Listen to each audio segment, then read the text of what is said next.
शब्द या नाम। पलटू साहिब के उपदेश के विषय की चर्चा हम देख आए हैं कि शब्द या नाम से संतों का भाव किसी भाषा के लिखने, पढ़ने या बोलने योग्य शब्दों या नामों से नहीं है। संतों का शब्द या नाम से भाव परमात्मा की सृष्टि की रचना करने वाली शक्ति से है। यह शक्ति सारी सृष्टि की कर्ता है तथा सृष्टि के कण कण में व्यापक है। ये शक्ति ही संसार का हर कार्य चला रही है तथा यही जीव को माया के जाल से छुड़ाकर अपने साथ मिला सकती है। इस एक शक्ति को भिन्न भिन्न समय स्थान पर आए भिन्न भिन्न संत महात्माओं ने भिन्न भिन्न नामों से याद किया है। ये शक्ति एक निरंतर ध्वनि तथा प्रकाश के रूप में सृष्टि में रमी हुई है। इसलिए इसको दिव्य ज्योति तथा दिव्य ध्वनि भी कहा गया है। इसके नादमय तथा प्रकाशमय स्वभाव के कारण ही इसको नाद, निर्मल नाद, दिव्य ध्वनि, दिव्य ज्योति आदि कई नामों से स्मरण किया गया है। पलटू साहिब ने भी स्थान स्थान पर शब्द या नाम के नादमय तथा प्रकाशमय गुणों का वर्णन किया है। नाम का प्रकाश तथा नाम की ध्वनि बिना स्पर्श, चोट या रगड़ के पैदा होती है। इसका कोई आदि, मध्य या अंत नहीं है। इसलिए ऋषि मुनियों ने इसको नाद, अनहद बानी, अनहद ध्वनि या आकाशवाणी कहा है। मुसलमानों ने इसको कलमा, कलाम, कुन, सौत, बांग, कलाम इलाही कहा है। संत, साधु, हरिजन, फकीर व सद्गुरु।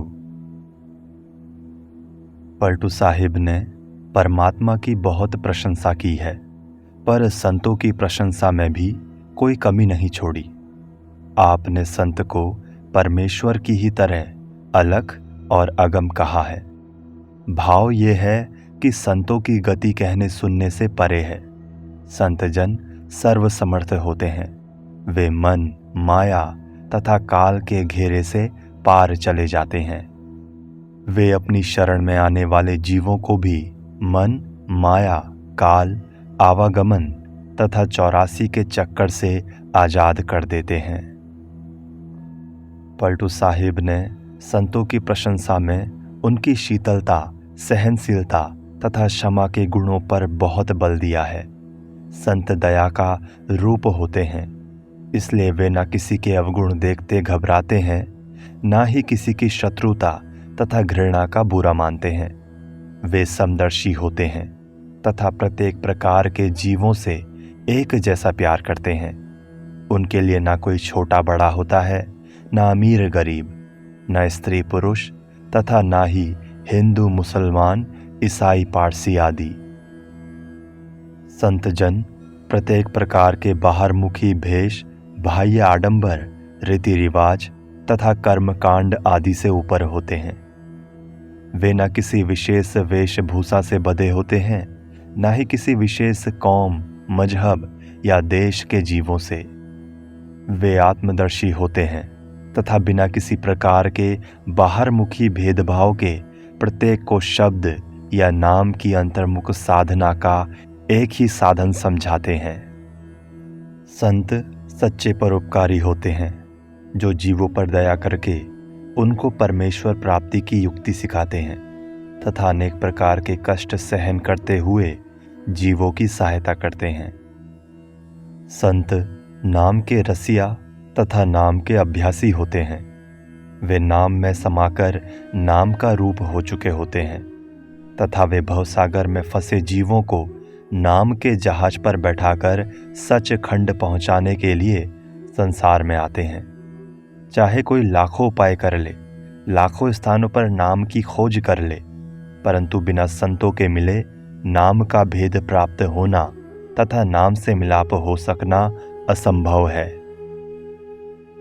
संत जन सच्चे त्यागी होते हैं, क्योंकि उन्होंने अपनी आत्मा को संसार तथा शरीर में से निकालकर शब्द या परमात्मा में लीन कर लिया होता है वे संसार तथा इसके पदार्थों के मोह से ऊपर उठ चुके होते हैं। माया उनकी दासी होती है, वे जीवन मुक्त होते हैं। संत जन ज्ञान रूप होते हैं। वे अपने सत्संग द्वारा जीवों को प्रत्येक प्रकार के शंकाओं व भ्रमों से निकालकर सच्ची परमेश्वर भक्ति की ओर लगा देते हैं। संत जन दाता होते हैं, भिखारी नहीं। वे स्वयं अपनी जीविका कमाते हैं तथा कभी अपने निजी हित के लिए किसी की एक पाई तक नहीं लेते। उनके पास नाम, प्रभु भक्ति, प्रभु की रजा तथा प्रभु सेवा का अमूल्य धन होता है, जिसकी प्राप्ति के लिए सारा संसार उनका सेवक बनने के लिए तैयार रहता है। लोग उनको अपना सब कुछ देना चाहते हैं, परंतु पूर्ण संत किसी से कुछ नहीं लेना चाहते। वे अलमस्त, अलगरज और बेपरवाह होते हैं तथा कभी भी अपने दिए हुए ज्ञान या नाम की कोई सेवा या दक्षिणा स्वीकार नहीं करते। वे तो स्वयं दोनों हाथों से इस धन को मुफ्त लुटाते हैं। पलटू साहेब उपदेश करते हैं कि ऐसे सत्संग में जाओ जहाँ ज्ञान का प्रकाश और सुबुद्धि उपजे। वहाँ मत जाइए जहाँ जाकर परमार्थ बिगड़ता हो और कुबुद्धि उत्पन्न हो। जीवों को चाहिए कि मन, बुद्धि, मान बढ़ाई के हर प्रकार के अभिमान, अहंकार का त्याग करके पूरे सद्गुरु को शरण दृढ़ करे। मान बढ़ाई तथा बल बुद्धि आदि के अहंकार से आज तक किसी को कुछ लाभ नहीं हुआ। जो जीव संतों की संगति में जाकर भी अहंकार का त्याग नहीं करता, उसकी अवस्था उस अभागे व्यक्ति जैसी है जो तालाब या नदी के किनारे पहुंचकर भी प्यासे का प्यासा रह जाता है। इसके विपरीत जो व्यक्ति अहम का त्याग कर देता है, वो संतों के मार्ग की साधना करता हुआ एक दिन सच्चा दरवेश या फकीर बन जाता है। सद्गुरु की शरण लेने वाले के लिए सद्गुरु की आज्ञा में रहना आवश्यक है। शरणार्थी जीव को चाहिए कि दुख सुख दोनों को सद्गुरु की मौज समझे तथा अपने आप को पूरी तरह सद्गुरु के भाणे में रखे। उसको तन और मन से सद्गुरु की आज्ञा माननी चाहिए। जब वो पूरी तरह सद्गुरु की आज्ञा में आ जाता है तो दुख सुख की द्वैत से भी सदा के लिए मुक्त हो जाता है। फिर वो ऐसा सच्चा गुरु भक्त या प्रभु भक्त बन जाता है जो सदा दुख सुख से बेपरवाह रहता है। जीते जी मरना संतों के आध्यात्मिक उपदेश का व्यवहारिक पहलू है। मृत्यु के समय पहले हाथ पांव ठंडे होते हैं, फिर धड़ ठंडा होता है। अंत में जब आत्मा आंखों के पीछे चली जाती है तो इस शरीर को छोड़कर एक और हो जाती है। इसी प्रकार संतजन सूरत को सुमिरन तथा ध्यान की सहायता से आंखों के पीछे तीसरे तिल या शिव नेत्र में एकाग्र करने की युक्ति सिखाते हैं। जब अभ्यासी बताई गई युक्ति के अनुसार सुमिरन तथा ध्यान करता है तो उसकी आत्मा अंदर तथा ऊपर की ओर सिमटना आरंभ कर देती है। जब सूरत पिंड में सिमटकर पूरी तरह आंखों के पीछे एकाग्र हो जाती है, तब शरीर शून्य हो जाता है। उस समय जीव के अंदर चेतनता होती है तथा आत्मा का शरीर से संबंध भी बना रहता है। जब अभ्यास की समाप्ति पर सूरत दोबारा आंखों से नीचे के भाग में उतर आती है तो शरीर फिर जीवित या चेतन हो जाता है। इसी को संतों ने जीवित मरना कहा है। संतों ने इस साधना की बहुत बड़ाई की है, क्योंकि वास्तविक तौर पर जो भी आध्यात्मिक उन्नति होती है इसी साधना द्वारा ही होती है। ये साधना बहुत कठिन है, परंतु पूरे सद्गुरु के शिष्य के लिए असंभव नहीं है। पलटू साहिब ने इस प्रकार जीवित मरने को ही सच्ची मुक्ति का साधन माना है। आप कहते हैं कि मरने के बाद वाली मुक्ति तो केवल छल है, जिसके सच होने का कोई भरोसा या विश्वास नहीं। परंतु संत गुरु की बनाई हुई युक्ति के अनुसार जीते जी मरने के अभ्यास द्वारा जीवन काल में ही सच्ची मुक्ति प्राप्त कर लेता है। जब साधक जीते जी मरने का अभ्यास करता है तथा उसकी आत्मा अंदर चढ़ाई करती है तो उसको अंदर अनेक प्रकार के आध्यात्मिक अनुभव प्राप्त होते हैं। पलटू साहिब ने अपनी वाणी में अनेक स्थलों पर इन आंतरिक भेदों का वर्णन किया है, जिसके कुछ संकेत पलटू साहिब की पहुंच तथा नम्रता नामक अध्याय में मिलते हैं। संतों ने समझाया है कि हमारी आध्यात्मिक यात्रा की 2 मंजिलें हैं। एक पड़ाव पैरों के तलवों से आंखों तक है तथा दूसरा आंखों से ऊपर सिर की चोटी तक है। दूसरे संतों की तरह पलटू साहिब ने भी शरीर में आंखों से ऊपर के भाग को उल्टा कुआं कहा है। वहां पहुंचकर आत्मा को शब्द का अगम्य प्रकाश भी दिखाई देता है तथा शब्द की दिव्य ध्वनि भी सुनाई देती है। यही वो निर्मल अमृत या प्रेम रस है जो सच्चे आनंद तथा सच्चे ज्ञान का दाता है। कोई विरला भाग्यशाली जीव है जिसको परमेश्वर की अपार कृपा से इस अमूल्य दात की प्राप्ति होती है। अन्य संतों की तरह पलटू साहिब ने भी अंतर की आध्यात्मिक यात्रा के वर्णन सांकेतिक रूप में किए हैं। आपने कहीं पर सहंस दल कमल का, कहीं त्रिकुटी का, कहीं सुन्न तथा कहीं लामका का वर्णन किया है। आपने सबसे ऊंची आध्यात्मिक अवस्था अनामी लोक की ओर भी संकेत दिया है। आपने पूरी यात्रा का क्रमवार वर्णन तो नहीं किया है, परंतु आपकी वाणी में भिन्न भिन्न मंडलों के संकेत अवश्य मिलते हैं। कुछ रेखताओं में ये वर्णन अधिक विस्तार से दिया गया है, परंतु ये गुप्त भेद है जिसको समझने के लिए ऐसे पूर्ण ज्ञानी या संत सद्गुरु की आवश्यकता है जो इन मंडलों पर जाता हो तथा जो अपने अनुभव के आधार पर इनके गूढ़ भेद समझा सकता हो।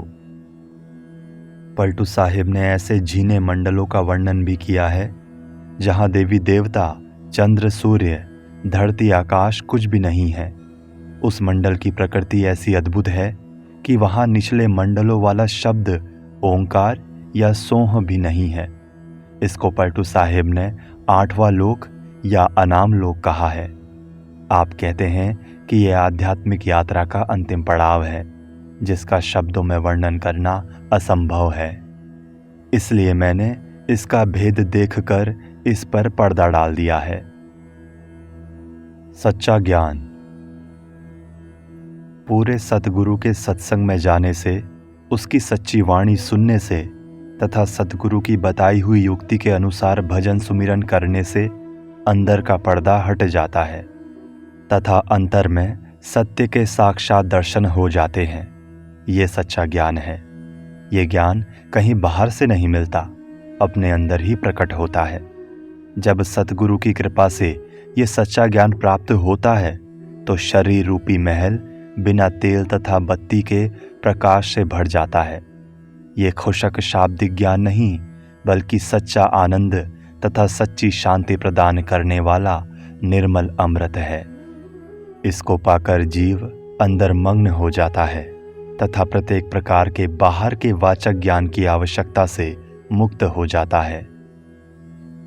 भजन सुमिरन या आध्यात्मिक चढ़ाई द्वारा प्राप्त हुए सच्चे ज्ञान के मुकाबले में ग्रंथ पोथियां पढ़ने सुनने या कथा कीर्तन सुनने से मिली जानकारी को पलटू साहिब ने वाचक ज्ञान कहा है। निजी अनुभव से प्राप्त हुआ सच्चा ज्ञान आम चूसने तथा अंगूर खाने से प्राप्त होने वाले स्वाद की तरह है, जिसका अनुभव तो किया जा सकता है परंतु शब्दों में वर्णन कदापि नहीं किया जा सकता। वाचक ज्ञान बूर के लड्डुओं से अधिक नहीं है।